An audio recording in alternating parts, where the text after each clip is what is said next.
Vamos con nuestra invitada. Ya está la invitada. Dele la bienvenida, mi estimada Carla. Doctora Carolina Ávila, muy buenos días. Gracias por aceptar esta invitación en este espacio informativo Ecuador en directo y en el programa pues Los Especialistas. Algunas cosas que analizar sobre la comunicación del gobierno en este periodo, en este 2023 que estamos a 30 días de terminar, y también sobre la ley de comunicación que ha sido bastante controversial en estos últimos tiempos. Muy buenos días. Quisiera confirmar si me escuchan en primer lugar.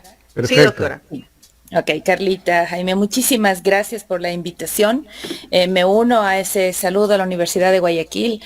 Hace unas semanas estuvimos visitándola, así que con todo el cariño, pues enhorabuena y que todo sea, por supuesto, con éxito en los próximos años. La responsabilidad de la Universidad de Guayaquil con el Ecuador es enorme, no solo por la cantidad de sus alumnos, sino por el espacio en donde genera influencia, como es la preciosa ciudad y la región costanera en particular. Así que felicitaciones. Sobre la pregunta, hay mucho para comenzar a comentar. Cuando conversábamos el día de ayer un poco sobre la posibilidad de esta entrevista, me comencé a rebuscar un poco de información de la cual siempre hay que estar alertas, y veíamos cómo los medios de comunicación de alguna manera han tenido dificultad en ir aplicando principios asociados con un concepto tan antiguo como el periodismo mismo, que es el de la objetividad. Y es porque esta objetividad como tal cada vez se vuelve más obsoleta. Obsoleta además en nuestros países. Obsoleto es algo que no se puede utilizar porque ha cambiado las circunstancias, el contexto, la condición social. La idea de la objetividad pudo haber sido interesante en los primeros postulados teóricos de las ciencias de la información y del periodismo como tal. Hoy en día los medios de comunicación están configurados como actores políticos más, en una arena, sobre todo en el caso de Ecuador, en una arena en la que las condiciones políticas y sociales prácticamente le han llevado a los medios de comunicación a tomar ese rol. La fragilidad de los partidos políticos, la inmersión en la arena pública de los movimientos sociales, hace que los medios de comunicación se hayan configurado como un actor político más, con esa capacidad de asociación, de agrupación, de intervención en la agenda, de puesta en escena de inclusive temas de discurso que son de interés de los medios y de sus salas de redacción. Así que es muy complejo en ese contexto hablar de objetividad. De ahí que cualquier intento de regulación en materia de comunicación tenga los desafíos que Carlita usted muy bien aclara, ¿no es cierto? Y seguimos viviendo esto, observando eso sí con más énfasis, este tipo de inclinaciones o sesgos, en la teoría de la comunicación le llamamos encuadres, con los que los medios de comunicación cubren los distintos temas que pueden ser de interés de la sociedad, ¿no? Acá en Cuenca, que es de donde yo estoy, por ejemplo, tenemos medios de comunicación que están absolutamente comprometidos con el tema de la minería, con el tema del cuidado, de la protección del territorio sobre la inserción minera. Entonces, y eso no le veríamos mal o no le veríamos bien, dependiendo de cómo concebimos el periodismo como tal.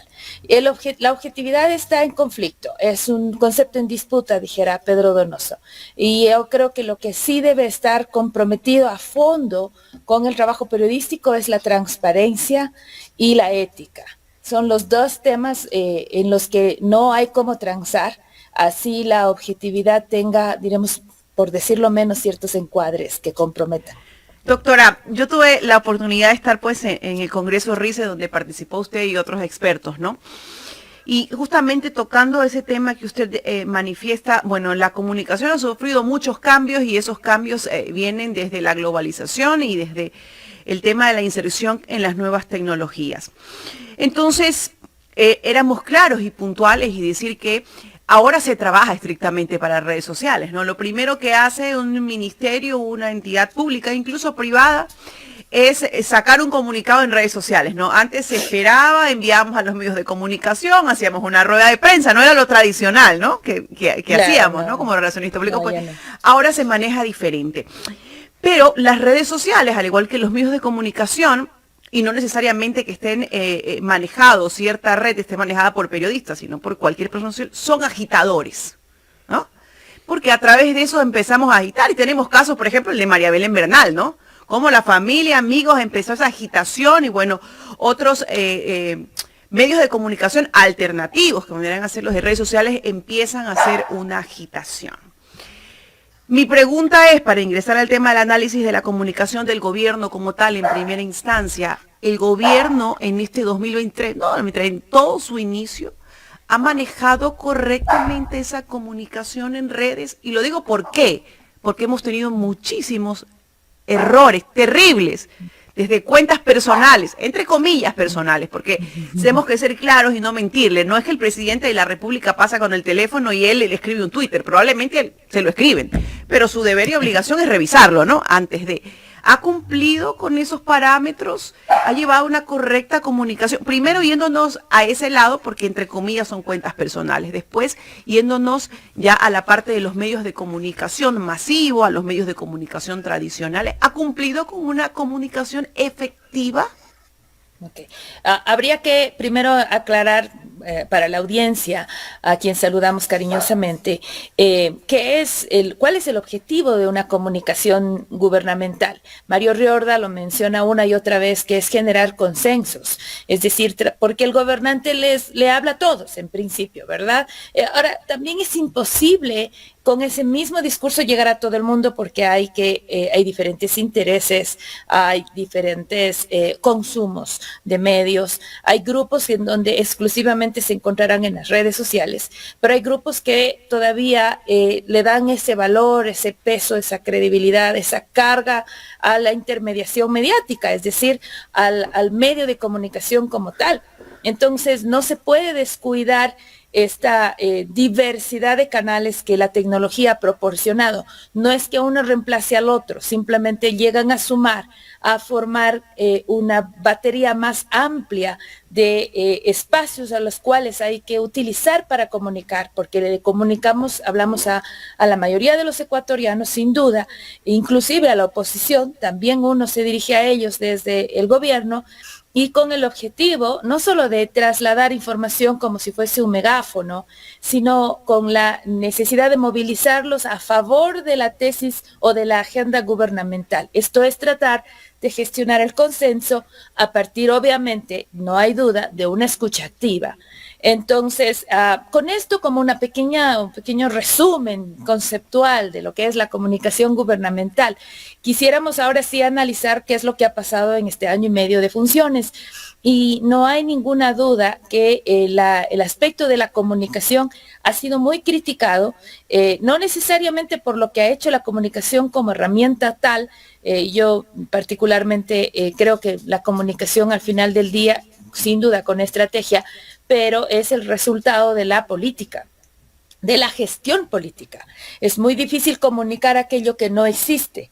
Por eso, por ejemplo, cuando fue la promoción de la vacunación y cuando estábamos todos con ese único objetivo en mente, la comunicación nunca fue un problema.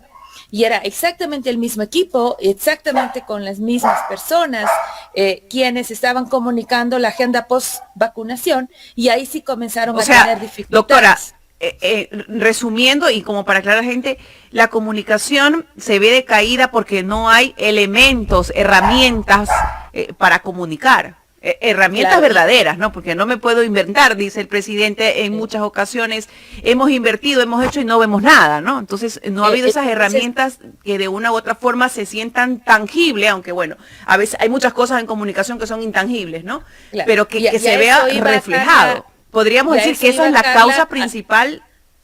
A eso iba Carla justamente antes de que se interrumpa la respuesta, y es porque después de la vacunación se exigía al gobierno que tenga una agenda post-vacunación. Eso no es comunicación, eso es política, y no la había. Entonces, claro, si es que tal vez la hubo, decían ellos que sí la tenían, que no fue bien comunicada, y que la consecuencia al final en el primer aniversario era esa disculpa pública por no haber comunicado adecuadamente las cosas, por haber sido austero, por no haber invertido en publicidad, pero también da cuenta de esa falta de gestión visible, ¿no? Que no terminaba de llegar a las familias, a las mesas de conversación, a la refrigeradora y al bolsillo y al trabajo de la gente, que era lo que en ese entonces era prioridad. Posteriormente cambia la agenda de la población, la agenda se convierte en la seguridad como prioridad, y ahí es en donde el gobierno comienza a trastabillar. Volviendo de nuevo a la comunicación, ¿qué es lo que la comunicación ha hecho para posibilitar una agenda pro seguridad? Eso ha sido distinta, o sea, variado, ¿no? Entre estos videos épicos mostrando a un gobernador del Guayas, a Rosemena, ¿no es cierto? Y que con pocos resultados, hasta lo que ahora tenemos. ¿Qué es lo que ahora tenemos ya en la época de Andrés Seminario? Estamos hablando de una comunicación mucho más dispersa, utilizando las redes, sí, pero utilizando mucho la interacción social. Está el presidente movilizado en actividades específicas afuera, están haciendo fuerte uso de comunicar vía cadenas, vía ruedas, vía eventos, cada una de las decisiones que el gobierno tiene. Al menos a la semana, 2 o 3 logran inclusive llegar a los periódicos, porque eso también es otro problema. No todo lo que la presidencia comunica llega a los periódicos, pero existe un mayor esfuerzo de tratar de controlar la agenda. Esfuerzo no logrado porque la agenda sigue estando más cautiva de una coyuntura que es, como su nombre lo indica, obedece más al día a día, y ese ha sido la situación de las cárceles, ha sido el problema, por ejemplo, en Guayaquil en materia de seguridad, y no precisamente la vivienda, por ejemplo, que había sido uno de los temas que el gobierno quiso instalar hace un par de semanas atrás y no lo logra, porque la preocupación de la sociedad está en otra línea. Hoy en día estábamos con el tema del mundial, todos distraídos, y sin embargo generaba cosas el gobierno que no terminan de llegar a la población. Ahora, estos últimos 3 días ha cambiado, pero porque también la atención de la ciudadanía es otra, ¿no? Y gira sobre la discusión política, sobre la consulta popular y sin lugar a dudas la salida de Jorge Glass. Claro, hace poco usted tocó el tema de las viviendas que el presidente de la República anunciaba hace pocos días. El presidente dijo que había entregado 15.000 viviendas, aunque por ahí dicen que no son 15.000, solamente han entregado casas modelos. Puede ser que sean las 15.000, pero ningún medio cuestionó el anuncio del presidente de la República. Es por eso que yo aquí he dicho que algunos medios, entre comillas, independientes se han vuelto oficialistas, porque prácticamente han tomado una posición como de defensa a este gobierno. Si hablamos que en año y medio el presidente de la República ha entregado 15.000 viviendas, pues eso significa que no ha llegado ni al 8% del ofrecimiento que hizo él en campaña, que iba a entregar 200.000 viviendas. Nadie ha cuestionado, nadie ha dicho nada. Los medios que han cuestionado son los medios como nosotros, los medios digitales. Yo creo que eso obedece a una estrategia gubernamental de no haber planteado la promesa de campaña como una hoja de ruta de evaluación personal. Esto no sucedió, por ejemplo, en la época del correísmo, porque la comunicación gubernamental iba sobre la base de la oferta de campaña. Y en el caso de vivienda, obviamente, como no es precisamente este rato su fuerte, no lo plantea desde la comparación de promesa cumplida, que sí sucede, por ejemplo, con el aumento del sueldo básico. En esa línea, ahí sí hay un discurso que dice, lo prometí, lo cumplo. En el caso de la vivienda no hay, y es también cierto que cuando fue anunciado, habían otros temas en la agenda que no necesariamente permiten evaluar desde la contrastación. Ahora, sí es un error de la producción noticiosa periodística, porque caso contrario, si no se hace la evaluación que usted, Jaime, muy bien resalta, lo único que está haciendo el medio de comunicación es de megáfono. Y para eso, hoy en día, en tiempos de redes sociales, en tiempos de TikTok, en tiempos de Facebook, la gente puede acceder vía Facebook a la noticia presidencial más rápido que encender la tele a las 7 u 8 de la noche. Entonces, si voy a hacer el esfuerzo adicional de comunicarme vía televisión a las 7 u 8 de la noche, entonces se espera que ese producto noticioso tenga la contrastación que la sociedad la necesita. Y si es que esa información no ha sido sometida a ese filtro evaluatorio que representa el trabajo periodístico, ese trabajo está siendo incompleto. Correcto. Pasando a otro tema, doctora, usted como experta en temas de comunicación, me gustaría hacerle esta pregunta. Cuando un medio de comunicación pertenece a un banco o a un grupo político, ¿qué intereses puede defender ese medio? A ver, ahí hay dos cosas, porque la pregunta suya puede tener una segunda respuesta, ¿no? La lógica, la obvia, es que por lo general un medio de comunicación, como cualquier otra institución o entidad comercial, necesita sobrevivir, por lo tanto requiere tener inversiones publicitarias, requiere tener unos costes subsanados en el personal, ¿no es cierto? Y eso hace que en algún momento, por un tema de supervivencia, existan presiones de áreas externas. Eso no hay ninguna duda. Así como hay presiones gubernamentales, hay presiones comerciales, y hay presiones internas también, ¿no? Normalmente eso se estudia en la sociología de medios y se sabe que los medios de comunicación obedecen lamentablemente a ese tipo de fuerzas que inciden, que influyen en esa sala de redacción. Si esas fuerzas, en el caso del ejemplo que usted propone, que existe un grupo económico que está detrás de un medio de comunicación, si esas fuerzas terminan cediendo a la presión editorial, lo que se exige es la transparencia. Me explico un poco más. Si es que el medio de comunicación obedece a una agenda conservadora, pro FMI, qué sé yo, la que usted considera como una línea ideológica, es bueno que el medio transparente esa postura, ¿ya? Que van a hacerse cargo de entregar todas las fuentes y todos los trasfondos posibles, pero que es esa la línea editorial con la que trabaja el medio de comunicación, una línea pro derechos o una línea pro ecología, por ejemplo. ¿Es correcto escuchar eso? Sí, siempre y cuando sea transparente y siempre y cuando el trabajo periodístico incluya todas las voces, sea plural. Entonces, ese es el problema cuando los medios prometen objetividad, porque hoy en día es una cualidad que se compromete cada vez más por las presiones que la sala de redacción siempre tiene. Claro, y hay una agenda de parte del propio gerente del medio a veces, a quién entrevistes y a quién no entrevistes. Lo hemos visto en estos días, después de la salida de Jorge Glass.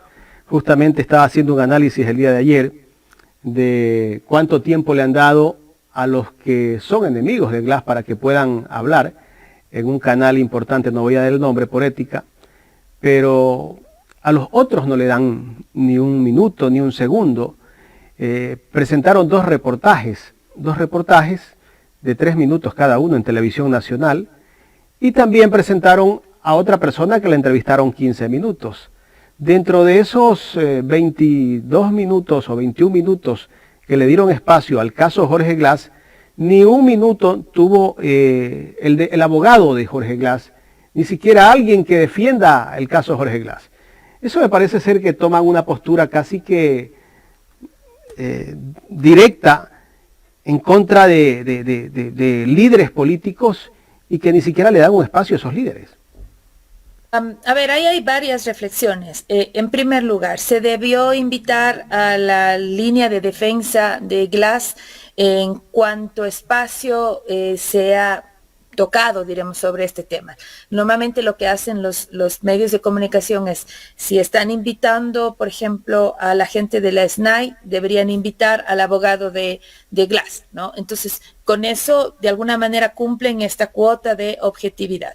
Lo que no siempre se evalúa como tal, por ejemplo, si es que la temática de la nota es cuál es la condición legal de Glass. Entonces, invitan solo a una voz, y esa voz puede ser una voz que se conoce ya opositora al correísmo.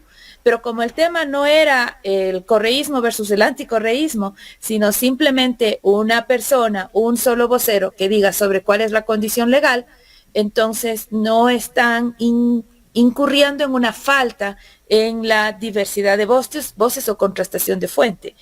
Así es percibida, no estoy diciendo que así sea, que normalmente esas decisiones en las salas de redacción se justifican, entre comillas, a partir de estas reflexiones que le estoy comentando.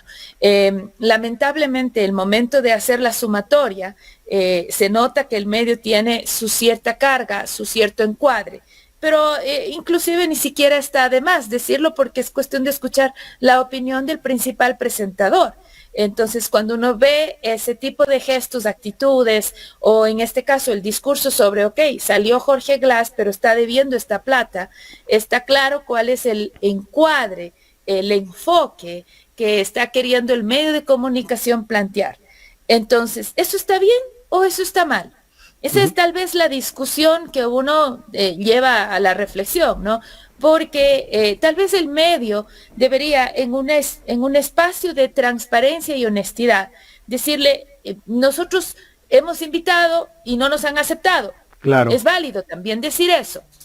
O hablar de una nota es que no sobre la invitado. línea, por ejemplo, una nota sobre la agenda personal, ¿no? La situación de la familia. Lo que sucedió con la mamá, qué sé yo, y si van y dicen y la mamá no quiere hablar, se puede decir, hemos intentado, pero no nos han aceptado. Con eso, de alguna forma, la responsabilidad sobre la falta de diversidad de fuentes no está en el medio de comunicación. Entonces, siempre y cuando se haga el esfuerzo, se haga el gesto. Ahora, es cuestión de ver, Jaime, por ejemplo, estuve justamente revisando en uno de los grandes medios de televisión, el anuncio que hacen en redes sociales, tiene una reacción enorme sobre la audiencia, que yo sé que también hay mucha militancia de por medio, pero cuando ya se triplican o se cuadruplican las reacciones frente a cierta información, uno puede decir, esto es tema importante, esto hay que ponerlo en la agenda. Y creo que eso sí están haciendo, ¿no? Colocando el tema en la agenda, pero bajo el encuadre en el que el medio quiere hacer. Doctora, como digo, Jaime, eso es a lo que estamos este momento sometidos, lamentablemente, en la configuración que los medios de comunicación tienen, principalmente en Latinoamérica. Por eso no hablo nunca de objetividad. Insisto siempre en eso. Transparencia. ¿Cuál es el encuadre político, la postura ideológica del medio de comunicación? Y nosotros sabemos aquí claramente que hay medios que están en contra de cierta tesis política. No estarán a favor expresamente de alguna, pero sí están en contra de cierta tesis política. Y eso es un problema cuando en la misma configuración del sistema medial no existe ese equilibrio en las voces. Y eso sí es un problema. Claro. ¿Y qué pasa con la ley de comunicación que se aprobó hace poco? No sé si es una ley de comunicación o una ley de medios, que tal vez puede ser que pueda aportar en algo a lo que está pasando o no. No mucho porque en este momento en primer lugar se requiere el reglamento. Sin reglamento es muy complejo poder hacer efectivo cualquier tipo de falta que se encuentre en la ley de comunicación. Por ejemplo, si en este momento nosotros tuviésemos una acusación de xenofobia o de llamamiento a la violencia, que están absolutamente claras y tipificadas en distintos instrumentos, no solo la ley de comunicación, por rigor la ley de comunicación no se podría tramitar, porque no hay un reglamento que permita hacer aplicable esa ley. Entonces se requiere primero eso. Pero más allá del reglamento, esta ley, que es un híbrido entre ley de comunicación y ley de medios, lo que nos deja claro, entre otras cosas, es que el sistema mediático se mantiene fuerte en materia de comunicación comunitaria, aunque inefectivo, porque sigue complicada la distribución de frecuencias, y en materia de ética periodística y objetividad, contrastación, búsqueda de distintas fuentes, necesario apego a la coyuntura, oportunidad, en fin, que son cualidades y características de una noticia. En ese contexto queda muy limitada la capacidad de ejecutar. En ese contexto digo, porque no existe sino un espacio muy limitado, insisto, para poder hacer ejecución de la falta de cumplimiento a la actual ley de comunicación, de tal manera que le deja en una suerte de gran declaración de principios, pero que la parte ejecutable se vuelve complicada. Doctora, una de las grandes contradicciones que había en la ley de comunicación anterior era el tema de la responsabilidad ulterior, y ahora vemos la posibilidad de acciones civiles o de cualquier otra índole como parte de esa responsabilidad ulterior. ¿Cómo lo analiza usted o cómo lo ve desde su punto de vista? Yo creo que la gran dificultad que va a tener, ya sea la acción civil, la acción administrativa, cualquiera que se implemente allí, Carlita, es que no sabemos quién tiene que ejecutar, o si el que tiene que ejecutarlo va a hacer con prontitud. Entonces hay un desgaste enorme, y el usuario tener que hacer todo este ejercicio, todo este esfuerzo de presentar el escrito, de presentar la queja, de hacer el seguimiento, al final no lo va a hacer, o sea, al final va a quedar en letra muerta. Entonces, es más bien en ese contexto que se ve una declaración de principios, pero no necesariamente una ejecución puntual que permita resarcir el daño, ¿no es cierto? A no ser que la gravedad sea enorme, que exista incluso fondos de por medio, el resto yo creo que va a ser muy complejo de ser ejecutado. Doctora, queremos agradecerle por habernos dado parte de su tiempo para conversar. Entiendo que ya tiene que ir a la universidad a clases. Muy amables, muchísimas gracias por la invitación, Jaime, a las órdenes, siempre, Carlita. Doctora, la Faxo y Guayaquil la espera en otra próxima ocasión, ¿eh? Felicidades. Será un placer poder visitarles, muchísimas gracias, muy amables, hasta luego. Bueno, eso fue la entrevista que tuvimos con la doctora Caroline Ávila, docente investigadora, haciendo un poco el análisis de comunicación del gobierno. Y me voy a quedar con algo que dijo ella: no es la comunicación que no ha sido efectiva o mala, sino que no ha habido herramientas. O sea, ¿qué vas a comunicar si el gobierno no ha hecho nada? Al mejor comunicador en este gobierno y no le va a funcionar porque no tienes que vender, pues. Bueno, solo vender humo. Efectivamente, no. Ahí nos deja como que bien puesto. Bien puesta esa semilla ahí, como que puede pasar un montón de secretarios de comunicación, pero bueno, si no tienen las herramientas para poder comunicar de forma puedes poner efectiva, al mejor marquetero, al mejor... Y claro, y nos ponía el ejemplo, ¿no? De por qué hubo una buena comunicación y todo con el tema de las vacunaciones. Bueno, porque realmente había vacunaciones, hubo puntos de vacunación, se hizo. Pero bueno, no hubo una agenda post vacunación, que era justamente lo que nos decía la doctora Ávila, y ahí tenemos las consecuencias.